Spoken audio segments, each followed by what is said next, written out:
Hello and welcome. You're with us here on Cryptonomics, powered by CoinDCX and Business Today. Rohit Jain joining us today, and we've frequently spoken with Rohit, MD at CoinDCX Ventures, on the power of Web3 and so much more.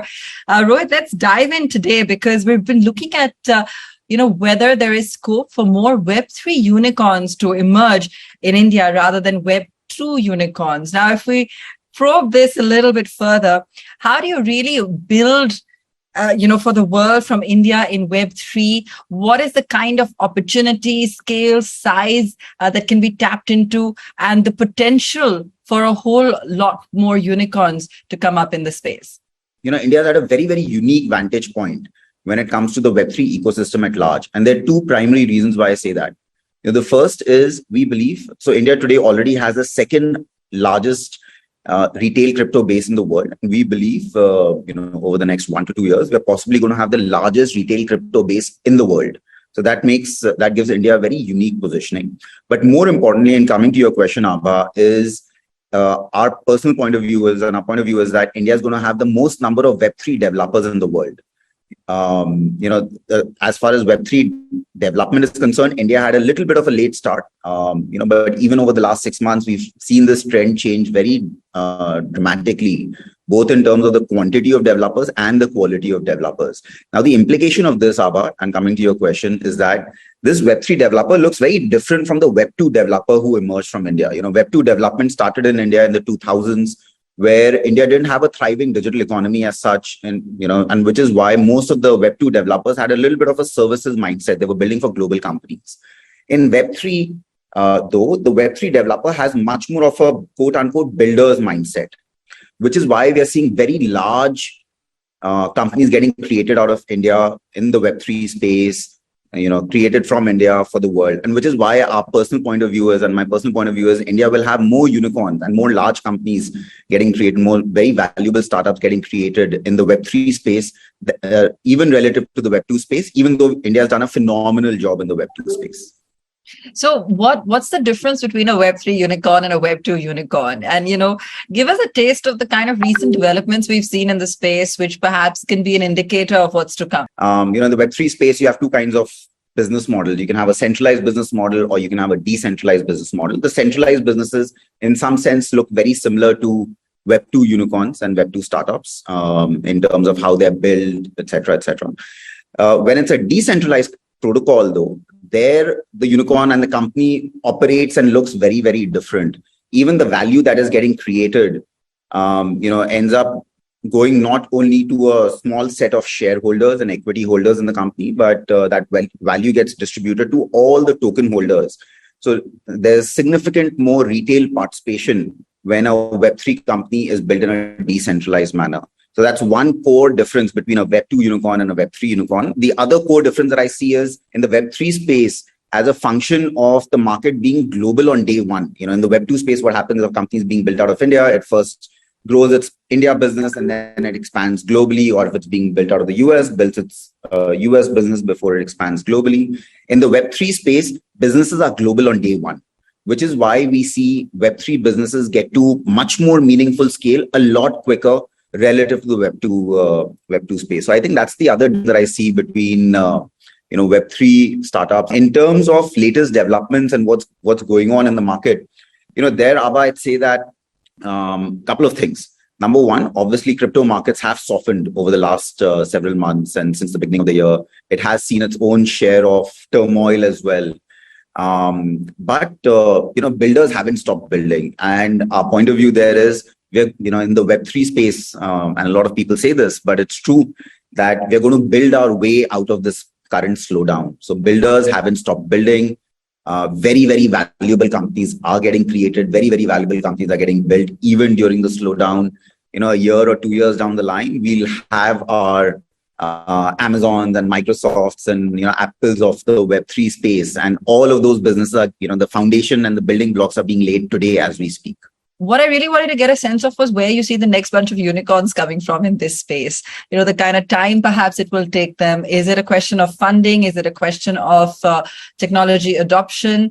How much progress is already being made, for instance? Where India is at in that journey? How do we stack up vis-a-vis global peers, for instance? So there are 2 or 3 use cases which have, gotten to product market fit. DeFi being one of them. NFT, I think, is still trying to figure out its product market fit, but the technology is extremely valuable. Some of the other use cases that I think will become very, very valuable and what will truly drive the next bunch of, large outcomes in the space is actually getting the masses to start adopting Web3 and, different blockchain technologies. Now, to get the masses to adopt Web3, you need to, rethink the problem statement and rethink the solution and the solutioning. The user experience, and user experience is not a UI problem. It's not a user interface problem. It's not a design problem. It is really a technology problem. And a lot of companies are working towards that, where they're trying to give users access to, let's say DeFi or the entire Web3 space, but the experience needs to be very CeFi-like. The experience needs to be what people are familiar with. And once you're able to give that CeFi, very familiar experience, that's when I think masses will come into Web3, and that will lead to the next bunch of unicorns getting created. So we're very excited about companies that are solving and building, keeping the masses in mind. We're very excited about companies that are building and solving for scale as Web3 gets to scale as well. That's the other tranche of companies that we are super excited about, the companies that are solving for and will enable the scale in the Web3 space. So what makes India stand out on a global scale when we're looking at these opportunities? And they sound fantastic. I mean, give us a sense of, how India and the Indian ecosystem stand out on a global level.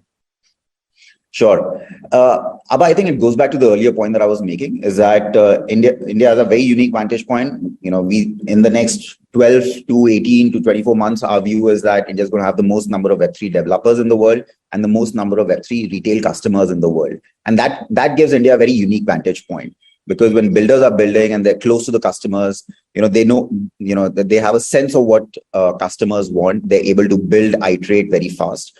And I think that's what gives a little bit of an edge to builders in the Web3 space from India. Give us an example of a Web3 business, a unicorn, soonicorn, or a noteworthy business, or a few of them in India that you already feel stand out. Actually, we're very excited about our portfolio as CoinDCX Ventures. Our portfolio is doing well. A lot of our companies in our portfolio, they're doing, phenomenal work. Some of the companies are companies like EPNS, which is creating the messaging layer in the Web3 space. There's another company in our portfolio called Spheron, which is essentially creating a layer of abstraction over all distributed computing, distributed storage protocols, and making it easier for developers to build in the Web3 space. Spheron Liminal is doing fantastic, which is building a custody solution. Even outside of our portfolio, there are multiple companies that are doing phenomenal work. There's Pillow.fund, which is doing really good work. There's Skater Labs, phenomenal work. So I think there aren't a dearth of very valuable companies getting created from India and solving true problems in the Web3 space. So, some of the examples that you've given, Rohit, and again, I'm just trying to go deeper into the kind of work that they're doing. Do you feel that these areas of focus are a little bit more exciting? Is it a wide playing ground? Would you say that even as, when you're looking at investments, that you're open to some exciting new developments? Are you seeing an expanse of ways in which people are looking to use the technology, or are you largely focusing on people that are going deeper into the existing areas? I think a little bit of both is happening, Aabha. So people are going deeper into the infrastructure layer. So all the companies that I just mentioned, EPNS, Spheron, Liminal, they're all building in the infrastructure layer. Without what they're building, Web3 will not be able to scale. And, that's a core theme for CoinDCX Ventures as well.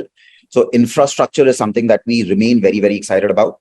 And again, the thinking there, the mental framework that you can, one of the mental frameworks that we find helpful is Web3 is where Web2 was in the 1980s and 90s. The 1980s and 90s, what was getting built? There was a ridiculous amount of effort going into the graphic chips. Routers were getting built. TCP/IP and HTTPS protocols were getting established.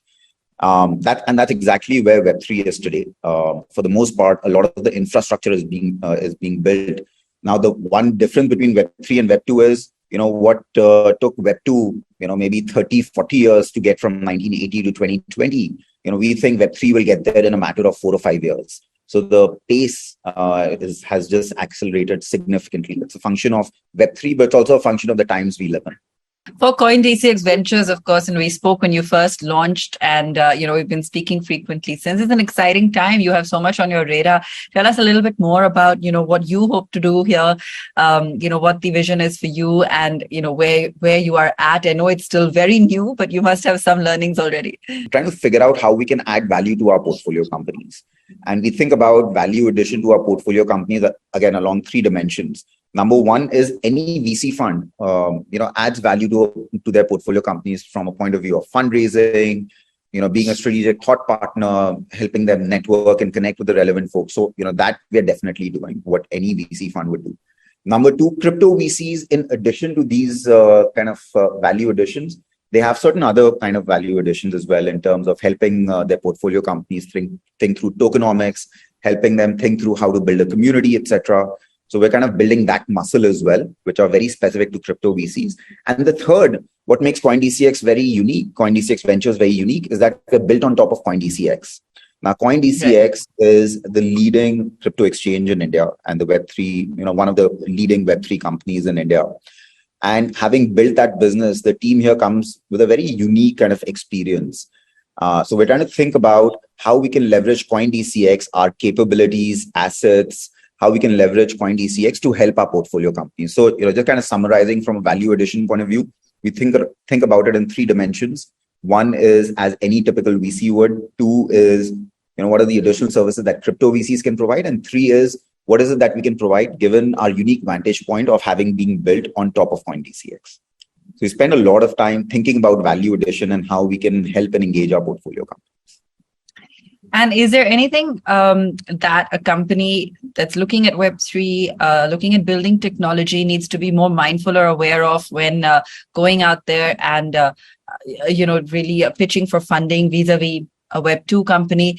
Would there be anything that you'd advise them to be more mindful of, or anything that you'd be looking at when it comes to assessing the technology? I think, and we've seen this change happen over the last 6 months. 6 months back, people would have crazy ideas, phenomenal ideas, very creative ideas, but, crazy in some sense.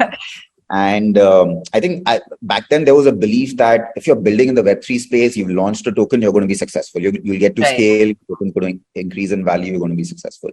What's happening now, though, is, that's the benefit of slowdowns, is that some of these vanity metrics aren't as meaningful anymore. Investors aren't looking at vanity metrics. Investors are looking at true, actual metrics that meaningfully will impact the business. So investors are also maturing, which is why entrepreneurs need to think about very, very strongly about what is the value addition that, what is the value proposition that they're kind of bringing to the table. Is it a must-have for the customer? What is the problem that they're solving for the customer? Number two, a very simple question, Aabha, which I think Web3 founders were missing, and they weren't really thinking about it as much, even 6 months back. I see them focusing a lot more today on it, is where is the money? It's a very simple question, but how are you going to make money? And, what will numbers look like? It's not about your token price. It is about true transactions and how do you make money? Very similar to how a Web2 company makes money. So I think the second and most important question is, where is the money? I think the third important question is tokenomics. Tokenomics has been the flavor of the month since a long time, but I think companies, they've seen their cycles around tokenomics. So if you get your tokenomics wrong, I think what will happen is you could have a phenomenal product, but if your tokenomics is not correct, the company may not do as well. So especially if you're a decentralized protocol, you got to think about, do you need a token? And if you do need a token, and if the answer there is yes, thinking very deeply about tokenomics becomes very, very important. Today people think about tokenomics only from a point of view as how quickly can the value of my token increase. But once the dust settles, tokenomics is going to play an equally vital role in making sure the entity is sustainable. Okay. Excellent. Rohit, pleasure as always. Thanks so much for joining us. And I think what you said at the end there was really, really important for those out there building in the space, and great to hear, how we're progressing so quickly on this very exciting journey. Thanks so much for joining us. Thank you, Aabha. It was a pleasure speaking with you. Thank you so much.